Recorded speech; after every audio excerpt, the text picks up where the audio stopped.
اللہ کے حق کے بعد فوراً والدین کا حق ہے. وَقَضَىٰ رَبُّكَ أَلَّا تَعْبُدُوا إِلَّا إِيَّاهُ وَبِالْوَالِدَيْنِ إِحْسَانًا.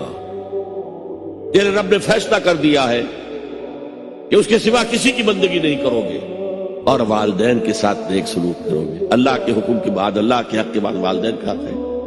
اگر تمہارے والدین میں سے ایک یا دونوں تمہارے پاس بڑھاپے کی عمر کو پہنچ ہی جائیں،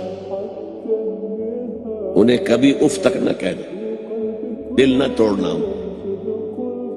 چھاتی چوڑی کر کے بات نہ کرنا، کندھے جھکا کر بات کرنا.